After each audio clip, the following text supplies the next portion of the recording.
आधी रात को आप आराम से अपने घर में सो रहे हो और अचानक से आपको एक तेज धमाके की आवाज़ सुनाई देती है, जिससे आपके मन में एक अजीब सी बेचैनी हो जाती है और आप जल्दी से उठकर खिड़की से बाहर देखते हो और देखते ही आपके होश उड़ जाते हैं, क्योंकि आपको कुछ ऐसा दिखता है जो इतिहास में पहले कभी नहीं हुआ हो।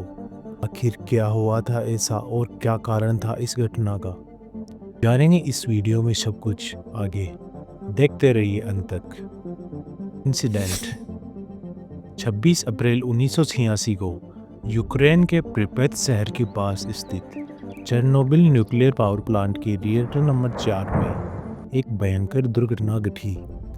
ये हादसा दुनिया की सबसे खतरनाक परमाणु दुर्घटनाओं में से एक माना जाता है। रिएक्टर में विस्फोट से खतरनाक रेडियो एक्टिव रेडिएशंस वातावरण में तुरंत फैल गई, जिससे सैकड़ों लोगों की जान चली गई और लाखों लोग रेडिएशंस की चपेट में आने से बुरी तरह प्रभावित हुए और रातों रात आसपास के गांव खाली हो गए। Reactor Chernobyl nuclear power plant का निर्माण 1970 के दशक में सोवियत यूनियन के द्वारा ज़्यादा एनर्जी जनरेट करने के लिए किया गया था। यहाँ पर कुल 4 रिएक्टर थे जो RBM के प्रोसेस को फॉलो करते थे, अर्थात मॉडरेटर्स के रूप में ग्रेफाइट रोड्स और कूलेंट के रूप में हेवी वाटर का प्रयोग किया जाता था। हालांकि रिएक्टर का डिजाइन शुरुआत से ही विवादों में था, बावजूद इसके रिएक्टर को चालू रखा गया और दुर्घटना का कारण बना।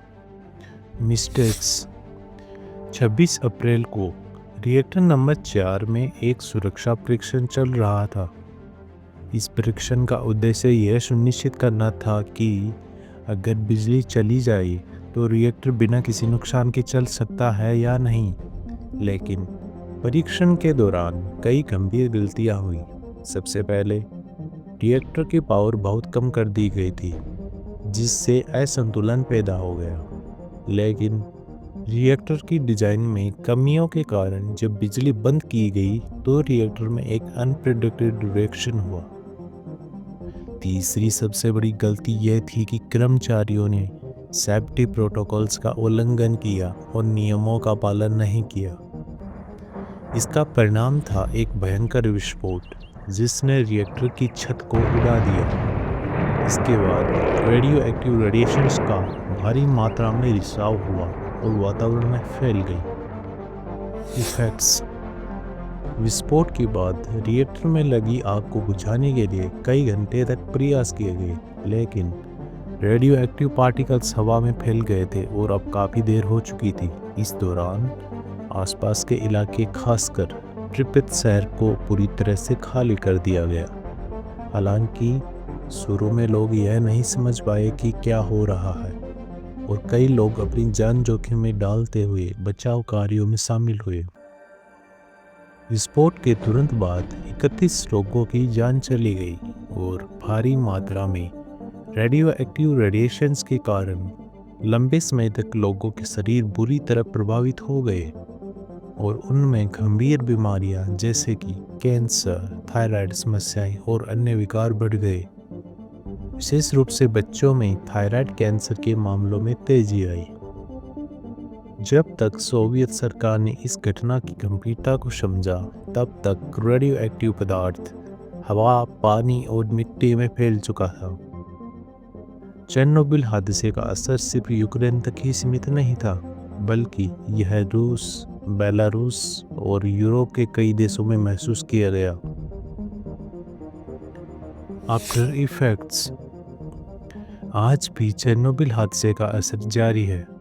प्रिपेत और आसपास के इलाके पूरी तरह से निर्जन है।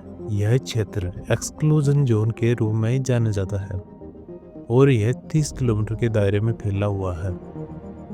इस क्षेत्र में रहना खतरे से खाली नहीं है, क्योंकि रेडियो एक्टिव प्रदूषण अब भी मौजूद है।